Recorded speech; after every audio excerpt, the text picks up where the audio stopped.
Санамсаргүй хэмжигдэхүүн. За математик дундаж. За санамсаргүй хэмжигдэхүүний математик дундаж гэдэг тоон характеристик нь тус санамсаргүй хэмжигдэхүүний авах утгуудын дундаж байрлалыг заадаг.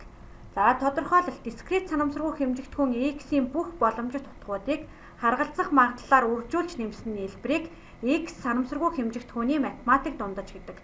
За түүнийг mx гэж тэмдэглэнэ. mx гэдэг маань авах ёстой боломжит утгыг харгалзах магадлалуудаар үржүүлж нэмдэг.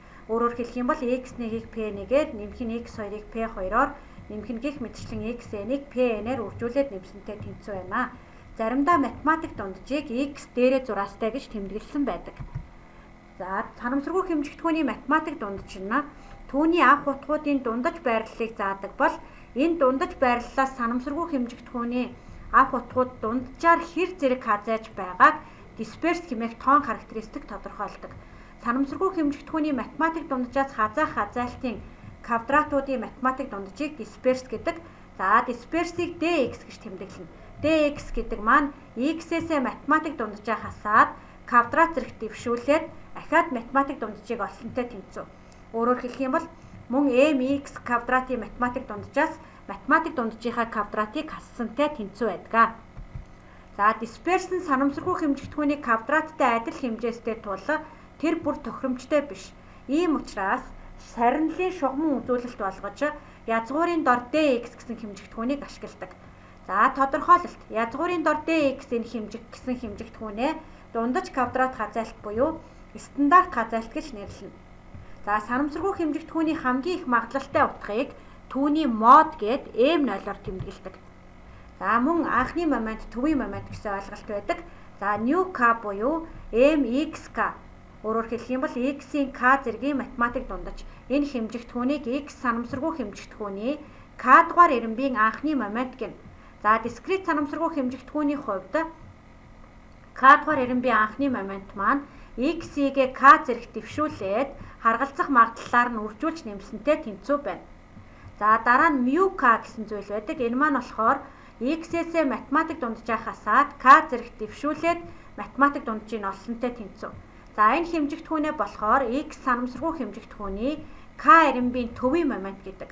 За дискрет санамсаргүй хэмжигдэхүүний хувьд төвийн моментыг олохдоо x болгоноос математик дунджаа хасаад k зэрэг дэвшүүлээд p-гээр үржүүлдэг. За тэгэхээр k тэнцүү 2 дугаар ирэмбийн төвийн момент маань дисперс болно.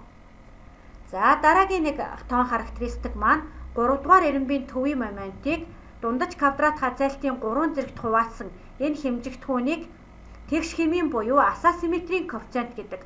Өөрөөр хэлэх юм бол энэ тэгш хэмийн коэффициент нь хэд байна вэ гэдгийг олох юм бол асасимметрийн коэффициентийг олох шаардлагатай байх нь шүү дээ.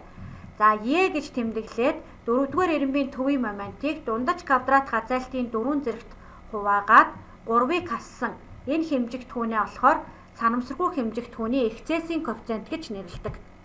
За жишээ нь x санамсаргүй хувьсагчдын магадлалын тархалтын утга дараах хүснэгтээр өгөгдөжээ.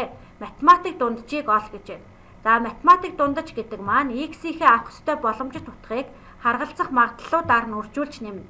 Тэгэхээр 2-ыг 0.4-оор үржүүлээд нэмэх нь 5-ыг 0.2-оор үржүүлээд нэмэх нь 3-ыг 0.3-аар үржүүлээд нэмэх нь 1-ийг 0.1-ээр үржүүлээд нэмсэнтэй тэнцүү буюу за энэ маань тэнцүү 0.8 нэмэх нь 1 нэмэх нь 0.9 нэмэх нь 0.1 буюу 2.8-тай тэнцүү ах нь математик дундаж маань 2.8-тай тэнцүү. Өөрөөр хэлэх юм бол энэ x хувьсагчд дунджаар 2.8 гэсэн утгатай байна гэсэн үг байна. За дараагийнх нь x санамсаргүй хувьсагчдын магадлалын тархалт дараах хүснэгтээр өгөгдөв. За дисперсийг ол гэж байна. За дисперс гэдэг маань болохоор дунджаасаа хэр зэрэг хазайсан байна вэ гэдгийг илэрхийлдэг гэсэнтэй. Тэгэхээр x-ээс хасах нь mx-ийн квадрат энэний математик дундаж. Энэ маань нөгөө талаас x квадратын математик дунджаас математик дунджийн квадратыг хассантай тэнцүү байдаг. За тэгэхээр mx квадрат гэдэг маань болохоор эдгээрийг квадрат зэрэг дэвшүүлээд 3-ыг квадрат зэрэг дэвшүүлээд 0.5-аар үржүүлнэ. Нэмэх нь 2-ыг квадрат зэрэг дэвшүүлээд мөн 0.5-аар үржүүлнэ. За эндээс хасах нь математик дунджийн квадрат. Математик дундаж гэдэг маань 3-ыг 0.5-аар үржүүлээд 2-ыг 0.5-аар үржүүлээд нэмээд квадрат зэрэг дэвшүүлээд хасна. За тэгэхээр эндээс 9-ыг 0.5-аар үржүүлэхээр чинь 4.5. За нэмэх нь 4-ыг 0.5-аар үржүүлэхээр 2.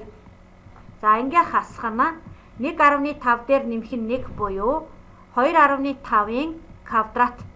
За тэгэхээр эндээс 6.5-аас хасах нь 2.5 чинь 625 буюу энд 0.25. Өөрөөр хэлэх юм бол диспершн 0.25-тай тэнцүү байна гэсэн үг. Дисперс ер нь дандаа эерэг тоогоор илэрхийлэгддэг байгаа шүү. За анхаарал хандуулсанд баярлалаа. Амжилт хүсье.